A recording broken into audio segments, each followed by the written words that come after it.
തൃശ്ശൂരിൽ നിന്ന് നമ്മൾ ഒളരി കഴിഞ്ഞ് കാഞ്ഞാണി റോഡിലൂടെ മുന്നോട്ട് പോകുമ്പോൾ ചേറ്റുപുഴ പാടം കിട്ടും. പാടം കഴിയുന്നത് തന്നെ ഒരു വളവാണ്. വളവിൽ നിന്ന് ലെഫ്റ്റിലേക്കുള്ള റോഡാണ് മനക്കുടി റോഡ്. ഇവിടുന്ന് ലെഫ്റ്റ് തിരിഞ്ഞ് നേരെ പോവുക. ആദ്യം തന്നെ മുന്നോട്ട് പോകുമ്പോൾ നമുക്ക് ലെഫ്റ്റ് സൈഡിൽ ഒരു സുബ്രഹ്മണ്യൻ്റെ അമ്പലവും മുന്നോട്ട് പോകുമ്പോൾ ഒരു ക്രിസ്ത്യൻ പള്ളിയും കാണാം. ക്രിസ്ത്യൻ പള്ളിയും കഴിഞ്ഞ് നേരെ മുന്നോട്ട് തന്നെ പോവുക. അപ്പോൾ മനക്കുടി അറ്റത്തൊരു അയ്യപ്പ സ്വാമി ക്ഷേത്രമുണ്ട്. മനക്കുടി അറ്റം എന്ന് പറഞ്ഞു കഴിഞ്ഞാൽ ഈ അയ്യപ്പ സ്വാമി ക്ഷേത്രമാണ്. ഈ അയ്യപ്പ സ്വാമി ക്ഷേത്രം കഴിഞ്ഞ് കഴിഞ്ഞാൽ പിന്നെ പാടം ആരംഭിക്കുകയാണ്. ഈ പാടത്തിലൂടെ മുന്നോട്ട് പോകുമ്പോൾ ലെഫ്റ്റിലേക്ക് റോഡ് കാണാം. അത് അമ്മാടം കൊടന്നൂർ പോണ വഴിയാണ്. തിരിയാണ്ട് നേരെ തന്നെ പോവുക.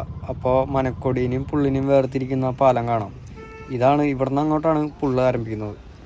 വൈകുന്നേരങ്ങളിൽ ഒരുപാട് ആൾക്കാർ ഇവിടേക്ക് വരുന്നുണ്ട്. ഇവിടെ കൊട്ടവഞ്ചിയും കയാക്കിങ്, പിന്നെ ഭക്ഷണം കഴിക്കാൻ തട്ടുകടകൾ, ഇത് വളർന്നു വരുന്ന ഒരു ടൂറിസ്റ്റ് പ്ലേസും കൂടിയാണ്. പിന്നെ ഇവിടെ എന്ന് പറഞ്ഞു കഴിഞ്ഞാൽ ശാന്തമായൊരു അന്തരീക്ഷമാണ്. അതായത് ഒച്ചമ്പകളും കാര്യങ്ങളൊന്നും ഇല്ല, പാടാണ്. ഇവിടെ വരുന്നവർ ഭൂരിഭാഗം ആൾക്കാരും ഫാമിലി ആയിട്ടാണ് വന്നിരിക്കണം കേട്ടോ. ഇവിടുന്ന് വീണ്ടും മുന്നോട്ട് പോയി കഴിഞ്ഞാലാണ് പുള്ള്. ഇതാണ് പുള്ള് ശ്രീ കാർത്യായനി ഭഗവതി ക്ഷേത്രം. ഈ ക്ഷേത്രത്തിനോട് തൊട്ട് ചേർന്നിട്ടാണ് മഞ്ജുവാരുടെ വീടിൻ്റെ പേര് വാര്യം എന്നാണ് കേട്ടോ. ഈ കാണുന്ന മതിലാണ് മഞ്ജുവാരുടെ മതിൽ. ഗേറ്റ് എപ്പോഴും അടച്ച് ഇടാറ്. നമ്മളെപ്പോൾ പോയാലും ആ ഗേറ്റ് ഇതുപോലെ ഇരിക്കും. കാരണം അവരുടെ പ്രൈവസി ആയിരിക്കാം. ഇപ്പോൾ ഇവിടെ ആരൊക്കെയാണ് താമസിക്കണതെന്ന് അറിയില്ല. മഞ്ജുവാരുടെ അമ്മ അവിടെ തന്നെയാണ് താമസിക്കണമെന്നാണ് നമുക്കറിയാൻ പറ്റിയത്.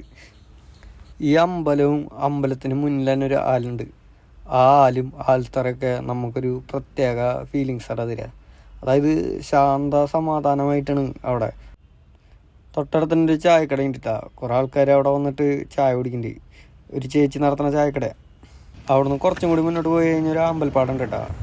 അവിടെ കുറേ ആൾക്കാർ വന്ന് ഫോട്ടോ എടുക്കാനും കൊട്ടവഞ്ചിയിൽ പോകാനും ഒക്കെ നിൽക്കുന്നുണ്ട്. നിങ്ങൾക്ക് കുറച്ച് നേരം ശാന്തമായിരിക്കണമെങ്കിൽ പുള്ള് സന്ദർശിക്കുക.